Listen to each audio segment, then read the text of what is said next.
الحمد لله رب العالمين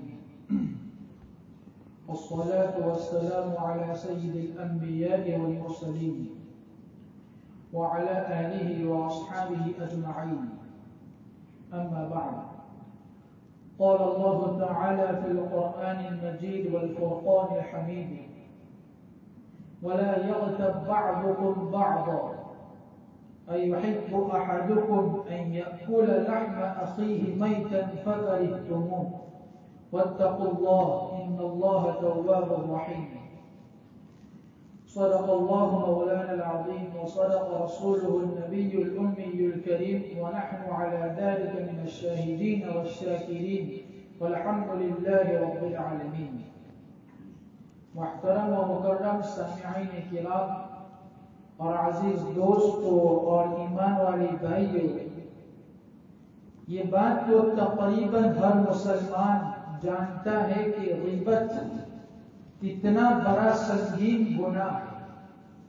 یہ ایک ایسی بیماری ہے کہ شاید ہی کوئی انسان اللہ تبارک و تعالی کی توفیق سے اس گناہ سے بچا ہوا، ورنہ ہم میں سے ہر ایک شخص کسی نہ کسی درجے میں اس بیماری کے اندر، اس گناہ کے اندر مبتلا ہے. یہ بیماری، یہ گناہ انسانوں کے جھگڑا اور فساد کی جڑ ہے، لیکن اس گناہ کی بدبو اور اس کا گھنونا پن ایسا ہے کہ بہت سے کم لوگ اس کا صحیح طریقے سے اندازہ لگا سکتے ہیں. اللہ تبارک و تعالی نے قرآن کریم میں اس گناہ کی مثال کے لیے ایسی بات استعمال فرمائی، ایسی مثال استعمال فرمائی کہ کسی بھی بڑے سے بڑے گناہ کے لیے ایسی مثال استعمال نہیں فرمائی.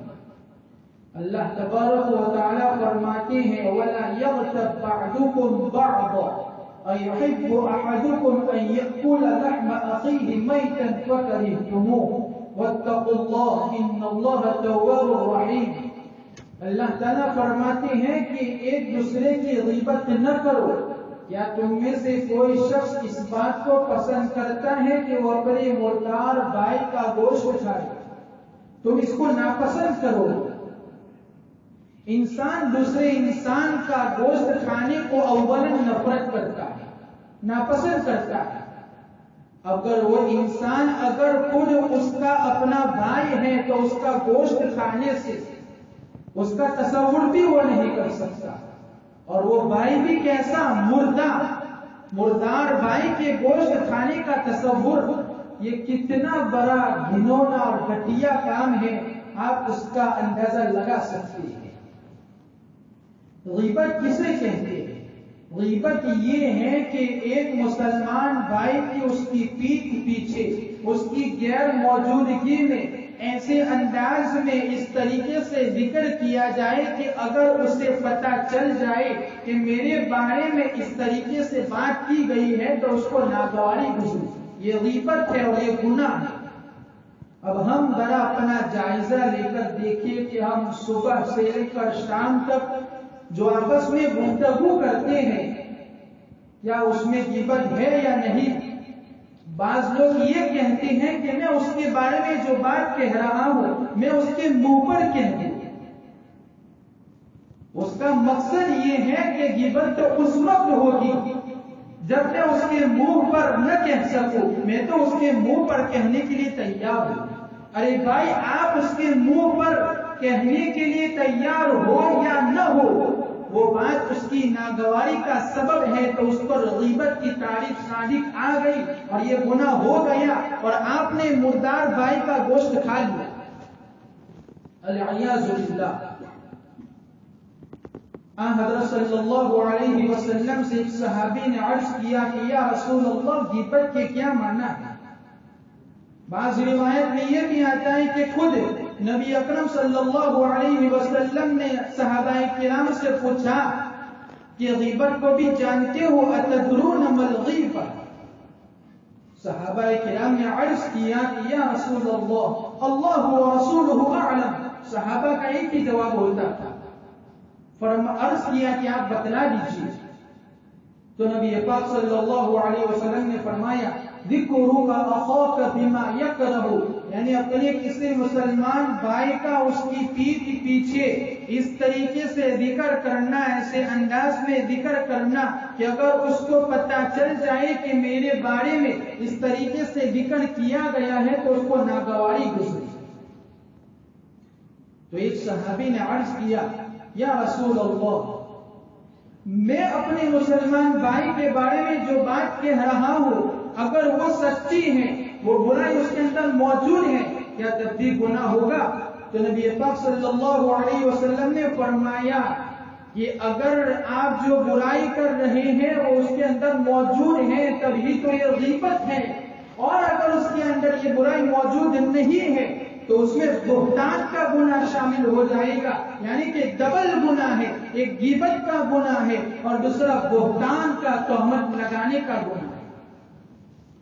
ایک دوسری حدیث میں نبی کریم صلی اللہ علیہ وسلم نے ارشاد فرمایا الغیبۃ اشد من الزنا، کہ غیبت زنا سے بھی زیادہ سنگین گناہ ہے. زنا ایک ایسا گناہ ہے کہ دنیا کے سارے مذاہب اس کو ناجائز اور حرام کہتے ہیں. زانی آدمی کو ہر معاشرے میں نفرت کی نگاہ سے دیکھا جاتا ہے، اس کے باوجود غیبت کو زنا سے زیادہ بدبودار اور بدتر اور بڑا گناہ کہنے کی وجہ یہ ہے کہ زنا کا تعلق تو انسان کا اپنی ذات سے ہوتا ہے، اس کا تعلق حقوق اللہ سے ہوتا ہے. اگر اس کو کبھی توبہ کی توفیق مل گئی، وہ اللہ تبارک و تعالیٰ کے دربار میں آ گیا اور اس نے گر گرا کر توبہ کر لی اور یہ عزم کر لیا کہ میں آئندہ کبھی اس گناہ کے قریب بھی نہیں جاؤں گا، تو اللہ تعالیٰ اس کو معاف کر دیں گے.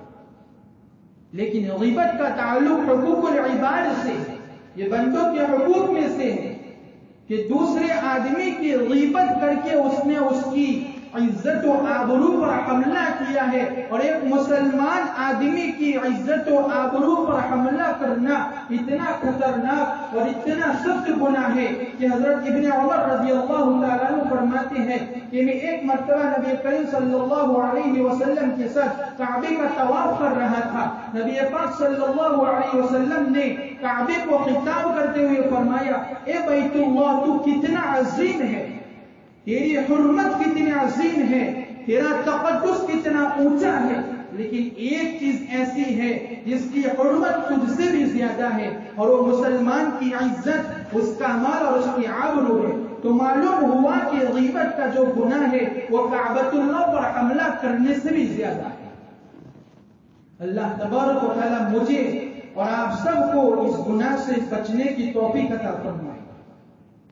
تو گناہ غیبت کی اس تعریف سے اور اس کے گھنونے پن سے ہمیں یہ اچھے طریقے سے معلوم ہو گیا کہ اس سے ہمیں کتنا بچنا چاہیے، اس سے بچنا کتنا ضروری ہے.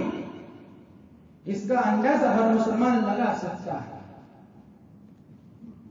غیبت کرنے جائز ہونے کی کچھ شکلیں بھی بیان کی گئی ہیں کہ بعض صورتیں ایسی بھی ہیں جو گناہ نہیں ہوتی، لوگ اس کو بھی غلطی سمجھ کر، غلطی سے اس کو گناہ سمجھ کر سخت پریشانیوں میں مبتلا ہو جاتے ہیں. پھر یہ پریشانی ان کو مایوسی کی طرف لے جاتی ہے. مثلا بعض لوگ ایسے ہوتے ہیں جو کلم کلنا گناہ کرتے ہیں، کسی سے یہ بات ڈھکی چھپی نہیں ہوتی ہے، سب کو اس شخص کے بارے میں معلوم ہوتا ہے. مثلا ایک شخص ہے جو شراب پیتا ہے، سب کے سامنے شراب پیتا ہے، اگر آپ نے اس کا تذکرہ کسی آدمی کے سامنے کر دیا کہ فلاں آدمی شراب پیتا ہے تو یہ غیبت نہیں ہے، اس لیے کہ خود اس انسان کو اپنے اس فعل پر ندامت پر شرم و حیا نہیں ہے. اس لیے اگر آپ نے کسی آدمی کے سامنے اس کا ذکر کر دیا اور اس شرابی آدمی کو یہ معلوم بھی ہو گیا کہ فلاں شخص نے میرا اس طریقے سے ذکر کیا ہے، تو اس کو کوئی ناگواری نہیں گزری، وہ کوئی ناراض نہیں ہوگا. تو یہاں غیبت کی جو شرط تھی کہ ناگواری، ناپسندیدگی، وہ نہیں پائی گئی. اسی وجہ سے سرکار دو عالم صلی اللہ علیہ وسلم نے فرمایا کہ میری امت کے لوگ چاہے کیسی ہی غلطی میں مبتلا ہو جائے ان کو معاف کر دیا جائے گا، سوائے ان لوگوں کے جو کھلا گناہ کرتے ہیں ان کی معافی نہیں ہوگی۔ ایسے لوگوں کی برائی کا تذکرہ ان کی پیٹھ پیچھے کرنا جائز ہے، یہ غیبت میں داخل نہیں، یہ گناہ نہیں۔ دوسری بات جو یاد رکھنی چاہیے وہ یہ ہے کہ بعض مرتبہ کسی شخص کے اندر کوئی برائی ہوتی ہے اور یہ اندیشہ ہو کہ اس برائی سے دوسرے آدمی کو نقصان پہنچ جائے گا۔ مثلا ایک آدمی ہے جو دھوکے باز ہے، لوگوں سے لین دین اور معاملات کرتا ہے اور اس میں لوگوں کو دھوکہ دیتا ہے۔ اب اگر وہ دھوکے باز آدمی کسی کے پاس سودا کرنے کے لیے یا کوئی اہم معاملہ کرنے کے لیے آتا ہے اور آپ بھی وہاں موجود ہوتے ہیں، اب آپ نے اس دوسرے آدمی کو اس شخص کے بارے میں بتا دیا کہ اس آدمی سے ہوشیار رہنا، یہ دھوکے باز ہے، یہ لوگوں کو دھوکہ دیتا ہے، بہت سے لوگوں کو دھوکہ دے چکا ہے، اس کے معاملات لوگوں کے ساتھ اچھے نہیں ہیں، تو آپ نے اس آدمی کو نقصان سے بچانے کے لیے اس آدمی کی جو برائی کی ہے وہ غیبت نہیں ہے، بلکہ آپ نے تو ایک مسلمان آدمی کے ساتھ خیرخواہی کا کام کیا اور اس پر آپ کو اجر و ثواب ملے گا۔ لیکن یہاں بھی شرط ہے کہ اس کی دھوکے دہی کے بارے میں آپ کو یقین علم ہونا چاہیے کہ وہ صحیح معنوں میں دھوکے باز ہے، کسی سنانے کی وجہ سے اس کو دھوکے باز نہ سمجھ لیا گیا ہو، ورنہ تو وہ دوہرے گناہ کا مرتکب ہو جائے گا، غیبت کا بھی گناہ ہوگا اور بہتان تراشی کا، تہمت کا بھی گناہ ہوگا۔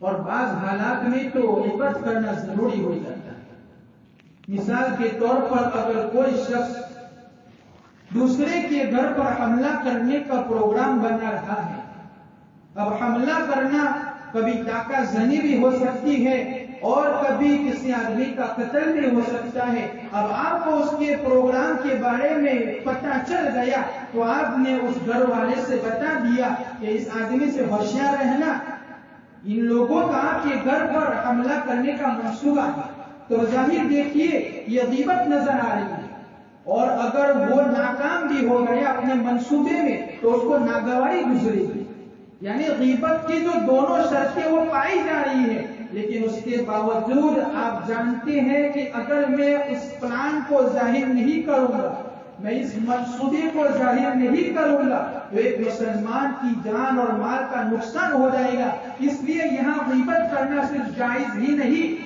بلکہ ضروری اور فرض ہو جاتا ہے۔ اسی طریقے سے اگر کسی کے یہاں کسی کی طرف سے رشتہ آیا، اب لڑکے والے آپ سے مشورہ لے رہے ہیں کہ بھائی ہمارے یہاں فلاں آدمی کی طرف سے رشتہ آیا ہے نکاح کے لیے، تمہارا اس آدمی کے بارے میں کیا خیال ہے؟ کیا آپ اس لڑکے کو جانتے ہو؟ کیا اس لڑکے کے اندر فلاں خرابیاں ہیں؟ تو آپ کا اس لڑکے کے بارے میں خرابیاں بتا دینا یہ غیبت نہیں ہے، اس لیے کہ آپ نے لڑکے والے گھر کو ساری زندگی کی پریشانیوں سے بچانے کے لیے یہ خرابیاں بتائی ہے، یا اگر آپ اس کے بارے میں آپ کو شک اور شبہ ہو کہ بھائی مجھے اس کے کیریکٹر کے بارے میں، اس کے حالات کے بارے میں کوئی علم نہیں ہے، مجھے شک یا شبہ ہے، تو اس کو بھی ظاہر کر دیا جائے، اس لیے کہ ایک مسلمان کے ساتھ خیرخواہی ہے اور اس پر اجر و ثواب ملے گا۔ تو یہ چند شکلیں اور مواقع تھے جہاں دوسرے آدمی کی برائی کی جا سکتی ہے، بلکہ بعض مرتبہ ضروری ہو جاتی ہے، لیکن اصول یاد رکھنا چاہیے، ایک قاعدہ اور ایک ضابطہ یاد رکھنا چاہیے، وہ یہ ہے کہ کسی دوسرے آدمی کی برائی بیان کرنی پڑے کسی دوسرے کو نقصان سے بچانے کے لیے، تب جا کر یہ غیبت نہیں ہے اور یہ گناہ نہیں ہے۔ لیکن افسوس کے ساتھ کہنا پڑتا ہے کہ میں بھی بلکہ سب لوگ تقریباً کوئی آدمی اس سے چھپا نہیں ہے، اس سے چھٹکارا حاصل نہیں کر سکتا کہ کسی نہ کسی درجے میں اس بیماری میں، اس غیبت کے گناہ میں مبتلا ہے۔ ہماری عامتاً جو مجالس ہوتی ہے، ہماری جو گفتگو ہوتی ہے، وہ غیبتوں سے بھری پڑی رہتی ہے، اس سے بچنا بہت ضروری ہے۔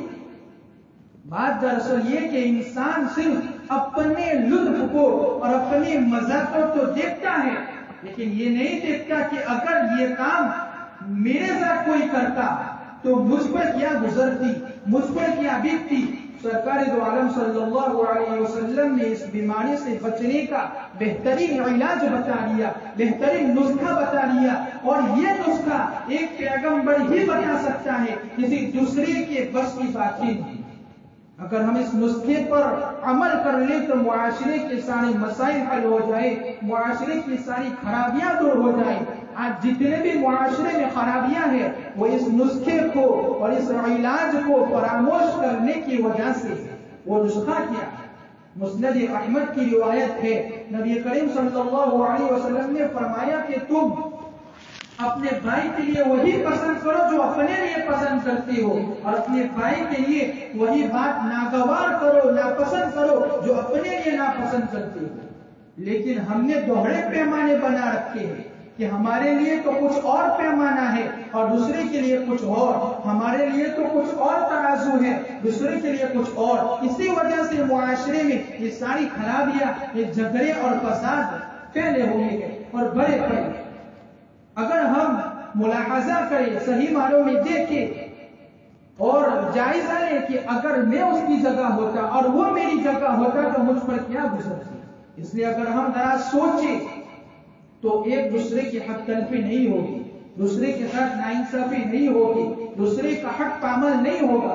جب ہم غیبت کریں تو ذرا یہ سوچ لیں کہ اگر میں اس کی جگہ ہوتا، مجلس میں اس انداز سے میرے بارے میں تذکرہ ہوتا، میری اس طریقے سے باتیں کی جا رہی ہوتی جس طریقے سے میں دوسروں کے بارے میں کر رہا ہوں، تو کیا یہ چیز مجھے پسند ہوتی یا نہیں؟ اگر مجھے پسند نہیں ہے تو یہ غیبت ہے، اس سے بچنا ضروری ہے۔ حضرت شیخ الاسلام مولانا مفتی محمد تقی عثمانی مد ظلہ العلی فرماتے ہیں کہ بعض لوگ یہ کہتے ہیں کہ غیبت سے بچا نہیں جاتا، میں کہتا ہوں کہ غیبت سے بچنا ضروری ہے۔ غیبت یہ اختیاری چیز ہے، یہ غیر اختیاری چیز نہیں ہے۔ جب غیبت کرنا اختیار میں ہے تو اس سے بچنا بھی اختیار میں ہے۔ اس میں ہیلا بازی اور دھوکہ بازی نہیں چلے گی، بہانہ بازی نہیں چلے گی کہ میں بچ نہیں سکتا۔ غیبت کرنا جب اختیار میں ہے تو اس سے بچنا بھی ہمارے اختیار میں ہے، اس لیے بچنا ضروری ہے۔ اسی وجہ سے حکیم الامت حضرت مولانا محمد اشرف علی تھانوی نور اللہ مرقدہ فرماتے ہیں کہ دوسرے لوگوں کا تذکرہ ہی نہیں کرنا چاہیے، نہ اچھائی سے اور نہ برائی سے۔ اس لیے کہ اگر آپ ایک آدمی کا تذکرہ اچھائی سے کرو گے تو شیطان آپ کو اس کے برائی کے تذکرے پر مبتلا کر ہی دے گا کہ بھائی یہ آدمی تو بڑا اچھا ہے لیکن اس میں ذرا سی یہ برائی ہے۔ اس لیے حضرت تھانوی نے فرمایا کہ لوگوں کا تذکرہ ہی نہ کرو، پھر لوگوں کا تذکرہ کرنے کی ضرورت بھی کیا ہے، بس اپنی فکر کرو۔ اس لیے کہ جب آدمی اپنی فکر کرتا ہے تو وہ دوسروں کے عیوب کو کہاں تلاش کرتے پھر؟ جو انسان بیمار ہو اور اس کے درد میں، اس کے پیٹ میں، اس کے سر میں درد ہو رہا ہو، وہ کہاں دوسروں کی بیماریوں کے بارے میں تلاش کرتا پھرے گا، اس کی فکر کرتا پھرے گا۔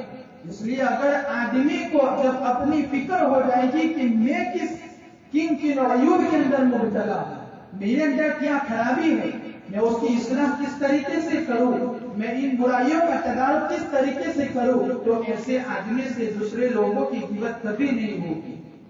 بہادر شاہ ظفر نے بڑے اچھے اشعار کہے کہ جب اپنی برائی پر میری نظر پڑی، جب اپنی برائی پر میری نگاہ پڑی، میری نظر پڑی، تو معلوم ہوا کہ سب لوگ اچھے ہیں، میں ہی برا ہوں، کوئی برا نہیں ہے بلکہ میں ہی برا ہوں۔ اس لیے اللہ تبارک و تعالیٰ سے دعا کرے کہ اللہ تبارک و تعالیٰ ہم سب کو اپنے نفس کے عیوب پر نگاہ ڈالنے کی اور اس کا تدارک کرنے کی اور اس کی اصلاح کرنے کی توفیق عطا فرمائے۔ آمین وآخر دعوانا ان الحمدللہ رب العالمین۔ جن لوگوں کی سنتیں باقی ہیں ان سے